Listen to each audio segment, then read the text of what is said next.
मुलांना तुम्हाला माहितीये तुम्ही अशा पद्धतीने कधीतरी काहीतरी वागता ज्यामुळे तुम्ही क्रिपी वाटता. क्रिपी म्हणजे काय की चिपकू मागे लागलेला मुलगा. मग काय वागायचं काय वागायचं नाही हे सगळं मी तुम्हाला आजच्या व्हिडिओमध्ये एक्सप्लेन करणार आहे. हॅलो हाय, कसं आहे ना मित्रांनो, मी आरजे ज्योती आणि स्वागत करते तुमचं माझ्या या प्रेमाच्या युट्यूब चॅनलमध्ये, जिथे प्रेमाच्या आपण अनलिमिटेड, नॉनस्टॉप आणि अनएडिटेड गप्पा मारत असतो. म्हणजेच की स्टार्ट टू एंड जसं आहे तसंच तुम्हाला शेवटपर्यंत ऐकायला मिळतं. मी काहीच एडिट करत नाही. आणि आजचा विषय खूप खूप खूप महत्वाचा आहे. बरीच मुलं यामुळे सिंगल राहतात. तुम्हाला वागायचं नाहीये, असं क्रिपी वागायचं नाहीये. सो ते सगळं एक्सप्लेन करणार आहे. त्यासाठी व्हिडिओ शेवटपर्यंत बघत राहा. आणि हो, अजून सुद्धा सबस्क्राईब केलं नसेल तर ते करून टाका. इतके महत्वाचे मी टिप्स देतोय, मग सबस्क्राईब करायचं नाही ये तो गलत है ना, लगेच करून टाका. हा, गुड बॉय. सो मी तुम्हाला 5 गोष्टी सांगणार आहे ज्यामुळे तुम्ही क्रिपी वाटता आणि मग काय करायचं काय नाही हे डिटेलमध्ये सांगणार आहे. नंबर 1 गोष्ट म्हणजेच की त्या मुलीला कंटिन्यू बघत राहणं, घूर के देखना, स्टेअर करणं, हे करायचं नाहीये. म्हणजे काही मुलांना सवय, एखादी मुलगी समोर आली, ती आवडली किंवा कुठेतरी ती असेल, ओके, कंटिन्यू असं बघत बसायचं. खूप कंटिन्यू, अगदी पापण्या सुद्धा खाली करायच्या नाहीत, इतक्या खतरनाक पद्धतीने तुम्ही त्या मुलीकडे बघत असता. असं बघणं याच्याने कोणतीच मुलगी इम्प्रेस होत नाही. ती मुलगी उलट घाबरते, अरे किती डेंजर बघतोय हा मुलगा. सो मुलींना हे आवडत नाही आणि याच्याने कोणतीही मुलगी इम्प्रेस होत नाही. सो कंटिन्यू मुलींकडे बघणं, म्हणजे त्या एका पर्टिक्युलर मुलीकडे बघणं, स्टेअर करणं ज्याला आपण म्हणतो, पापणी न लावता कंटिन्यू बघणं, ते चुकीचं आहे. प्लीज करू नका. मग काय करायचं? बघता क्षणी एखादी मुलगी आवडली, थोडंसं पाहिलं, तिच्याकडे जा, बोलण्याचा प्रयत्न करा. ती बोलली नाही बोलली काही प्रॉब्लेम नाहीये, पण असं कंटिन्यू बघणं हे चुकीचं आहे. अशाने मुली घाबरतात, काही जण उठून जातात, काही जणी कंप्लेंट सुद्धा करतात. सो हे नको आहे ना सगळं, तर त्यामुळे हे सगळं बंद करा. घूर के देखना, स्टेअर करणं, कंटिन्यू बघणं, तिन्ही भाषेंमध्ये मी तुम्हाला समजावून सांगितलं. यापुढे असं करायचं नाही. कंटिन्यू एका मुलीकडे बघायचं नाही. मग सगळ्या मुलींकडे बघायचं का? नाही. म्हणजे एखादा मिनिट कंटिन्यू बघणं सुरू आहे, ते चुकीचं आहे. आवडली मुलगी, बोलायला जा. सो तुम्ही जर का कंटिन्यू बघत असाल, तुम्ही क्रिपी वाटता, फालतू वाटता. सो त्यामुळे नको, चिपकू वाटता. काय खतरनाक मुलगा आहे हा. तुम्हाला असं वाटतं की याच्याने ती मुलगी इम्प्रेस होईल? नाही. कौन हो तुम, क्यों इम्प्रेस होऊ मैं, असं असतं ते. नंबर 2, सो बऱ्याच जणांना सवय असते फिजिकल टच करण्याची, ओके. ओळख ना पाळख खूप जवळ जाऊन तुम्ही बोलताय तर ते खूप चुकीचं आहे. अशाने ती मुलगी घाबरते, अनकम्फर्टेबल होते आणि कधी एकदा तिथून पळून जाईल असं त्या मुलीला होत असतं. काही मुलं तर अगदी चेहऱ्याच्या इतक्या जवळ येऊन बोलतात, काहीच गरज नाहीये. जरा डिस्टन्स ठेवा तुम्ही. म्हणजे तिथे फिजिकल टचची गरज नाहीये. आणि कम्फर्ट झोन सुद्धा खूप महत्वाचा आहे. त्या मुलीला सेफ वाटलं पाहिजे, कम्फर्टेबल वाटलं पाहिजे. त्यामुळे जरा दूर राहूनच बोला, ओके. बरेच जण फॅन्सच्या बाबतीत सुद्धा असं करतात. म्हणजे तुम्ही कोणाचे जर का फॅन असाल, ती एक मुलगी असेल, तर खूप जवळ जाण्याचा प्रयत्न करतात. ते नाही आवडत, कोणालाच नाही आवडत. तुम्ही खूप मोठे फॅन असाल, खूप छान इमेज असेल तुमची, या तुमच्या गोष्टींमुळे ती कमी होऊ शकते. सो लक्षात घ्या, ती एक मुलगी आहे. मुलींच्या इतकं जवळ जाणं चुकीचं आहे. म्हणजे थोडासा स्पर्श होईल की ती छान वाटेल, नाही. तुम्हाला छान वाटतं पण समोरच्याला ते छान वाटत नाही आणि ती मुलगी कधीच तुमचा चेहराही बघणार नाही. दुरून बोला.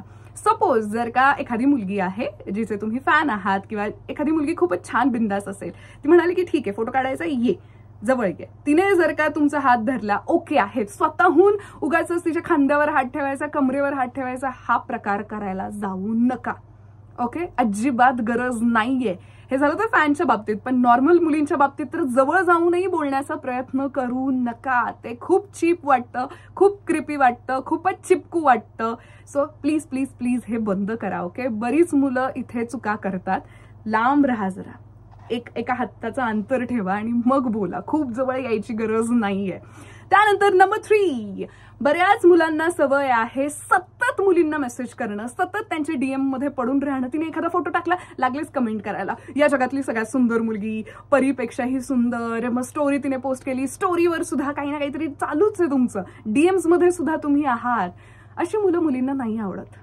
क्रिपी, ज्याला मी म्हटलं ना चिपकू, मागे लागलेला मुलगा, नाही आवडत. तुम्ही क्रिपी आहात, ती मुलगी तुम्हाला कधीच एंटरटेन करणार नाही, कधीच रिप्लाय देणार नाही. दिला तरी थँक्यूच्या व्यतिरिक्त ती काही बोलणार नाही. अशाने तुम्ही म्हणजे संबंधच येत नाही तुमच्या रिलेशन सुरू होण्याचा.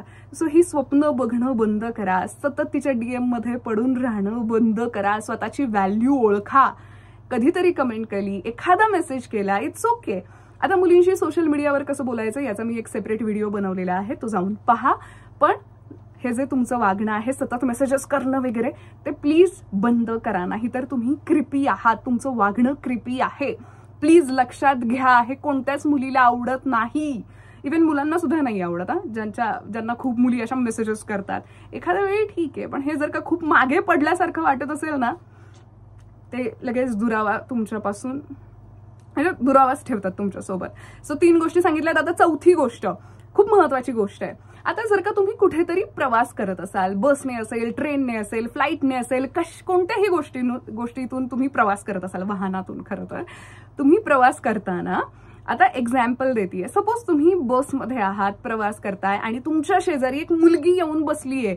हा कसलं भारी मुलगी येऊन बसली, तुम्ही खुश झालात. खुश होण्यासारखी गोष्ट सुद्धा आहे, पण इथे बेसिक नियम पाळणं गरजेचं आहे. ती मुलगी अनोळखी आहे, फिजिकल टच होता कामा नये. झाल्यानंतर सॉरी बोलणं गरजेचं आहे, पण बऱ्याचदा असं मुलं करतात. सपोज एखादा टर्न आला, गाडी अशी पलटली, ओके, आणि तुम्ही सुद्धा तिच्या अंगावर आलात. मग अशा वेळी तुम्हाला लगेच तुमच्या ओरिजिनल पोझिशनमध्ये येणं गरजेचं आहे. उगाचच नाही, ठीक आहे, गाडी पडतीये तर आपण पण तिच्या अंगावर पडायचं, हे मुलींना अजिबात आवडत नाही. ओके, ज्यांना असं वाटतं ना की मी असं पडलो तर लगेच ती इम्प्रेस होईल, कुछ नाही होता. मुलींना अशी मुलं आवडत नाहीत. ती सीट चेंज करेल, तुमची कंप्लेंट करेल आणि डायरेक्ट तोंड वाकडं करून दुसरीकडे बघत बसेल. मुलींना अशी मुलं आवडत नाहीत, क्रिपी म्हणतात याला. सो प्लीज हे करू नका. म्हणजे ठीक आहे, टच झालाय म्हणून चालूच हे नाही. हा, म्हणजे मुलींना तेवढी अक्कल असते की हा मुद्दामून करतोय की हा खरंच करतोय. सो हे जे वागणं आहे ते प्लीज बंद करा. मी बसचं एक्झाम्पल दिलं, बसमध्ये तर अशा बऱ्याच गोष्टी घडत राहतात, पण कुठेही कोणत्याही वाहनाने प्रवास करत असाल, एक बेसिक मॅनर्स पाहिजे. जर का अशी सिच्युएशन आली आणि त्यावेळी जर का तुम्ही अक्कल दाखवली, तर ती मुलगी उलट त्या गोष्टीमुळे थोडीफार इम्प्रेस होऊ शकते किंवा बोलायला तरी लागू शकते, ओळख तरी करू शकते. पण जर का तुम्ही ही हरकत केलीत ना, चला बाबा पडूयात तिच्या अंगावर, नाही ब्रो, वो तुझे ब्रो भी नाही बनाएगी, काहीच नाही, विषय संपला. उलट वाईट नजरेने तुझ्याकडे बघेल. त्यानंतरची 5वी महत्वाची गोष्ट म्हणजेच की काय सांगणार होते मी, खूप महत्वाची गोष्ट, खूप खूप खूप महत्वाची गोष्ट आहे. प्लीज नीट डोळ्यात आणि कानात तेल घालून ऐका. ती गोष्ट म्हणजेच की बऱ्याच मुलांना खूप घाण सवय आहे की कुठून तरी तिचा नंबर घ्यायचा आणि तिला रॅन्डमली कॉल करायचा किंवा मेसेज करायचा की हे मी आहे, आपण एकाच कॉलेजमध्ये आहोत किंवा आपण एकाच ऑफिसमध्ये आहोत, व्हॉट एव्हर इट इज. तिने तुम्हाला नंबर दिला नाहीये, तुम्ही कुठून तरी तो गोळा केलात आणि तिला कॉल मेसेज केला. हे चुकीचं आहे, खूप चुकीचं आहे. मी तर म्हणेन हा गुन्हा आहे की बाबा तुम्ही कुठून तरी तिचा नंबर काढलात आणि तिला कॉल मेसेज केलात. अशाने ती मुलगी इम्प्रेस होत नाही. ती जरा जास्त घाबरेल की अरे बापरे, माझा नंबर माझ्याकडे कसा गेला, म्हणजे हा मला किती पाठलाग वगैरे करतो की काय, माझा अजून ह्याला कोणकोणत्या गोष्टी माहिती आहेत. अशाने तर कधीच ती मुलगी इम्प्रेस होणार नाही. एखाद दुसऱ्या फिल्म्समध्ये अशा काही सिच्युएशन्स दाखवल्या असतील, पण ती फिल्म आहे, रियालिटी वेगळी आहे. मी स्वतः घाबरते असं मला जर का कोणाचा फोन आला, मी आधी विचारते नंबर कुठून मिळाला तुला, अच्छा असं आहे तर. पण नाही, अशाने कोणतीच मुलगी तुमच्या प्रेमात पडणार नाही. हा खूप फालतूपणा आहे, याला खूप खूप जास्त क्रिपी म्हणतात, खूप जास्त चिपकू. म्हणजे हे काय आहे, किती उतावळे आहात तुम्ही. तुम्हाला एखादी मुलगी आवडली तर प्लीज बोलायचा प्रयत्न करा किंवा तिच्याकडून कसा नंबर मिळेल यासाठी प्रयत्न करा. पण कुठून तरी नंबर घेणं आणि तिला कॉल मेसेज करणं हे खूप खूप खूप चुकीचं आहे. पाप लागेल तुम्हाला, असं काही करू नका. आता मी इतक्या सगळ्या तुम्हाला गोष्टी सांगितल्या. आता बऱ्याच सिच्युएशन्समध्ये मुली अनकम्फर्टेबल असतात, पण एखादी सिच्युएशन तुमच्यासोबत नीट होऊ शकते पण दुसरी नाही होणार तरी सुद्धा, म्हणजे आता तुम्ही नुकतंच डेटवर जरी गेलात तरी सुद्धा तुम्हाला इतकं खूप जास्त कॅज्युअल वागायची गरज नाहीये. तिच्या नजरेतून तुम्हाला समजतील गोष्टी की ती बाबा कम्फर्टेबल आहे की नाहीये. सो ते जरा ओळखायला शिका. तुमचं वागणं आधी स्वतःला जज करा की मी किती ओव्हर करतोय, मी खूप क्रिपी वागतोय का, जे काही असेल तर खूप चिपकू वाटतोय का हिला.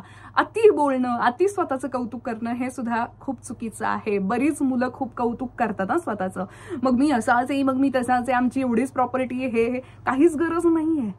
हे सुद्धा वाईट लक्षण आहे. सो या 5 साईन्स मी तुम्हाला सांगितल्या, प्लीज सुधरा आणि हे असं वागू नका. असं जर का वागत असाल तर तुम्ही सिंगलच राहाल, पण हे बंद केलं तर ऑफकोर्स आयुष्यात काहीतरी छान होईल. आणि खरंच विचार करा की समोरची ती मुलगी तिला भीतीच वाटणार आहे तुमच्या या वागण्याने. कोणी असं खुश नाही होत. कोणतीच मुलगी तिला नाही आवडत तुमचा विनाकारण झालेला स्पर्श. तुम्ही विनाकारण येऊन तिला प्रश्न विचारताय, मग कुठे राहतेस आणि मग काय करतेस, असं तिचा न मागता नंबर घेणं खूप वाईट आहे. हे खूप चुकीचं आहे. प्लीज लक्षात घ्या. आजच्यासाठी इतकंच. Thank you so much. बाकी खुश रहा, टेन्शन फ्री रहा. अशाच टिप्स मी तुमच्यासाठी घेऊन येत राहील. कोणत्या विषयावर तुम्हाला व्हिडिओ हवा आहे ते मला कमेंटमध्ये कळवा आणि तुम्ही यातला कोणता क्रिपीपणा कधी केला होता तो सुद्धा कळवा. बाकी I love you. Bye bye.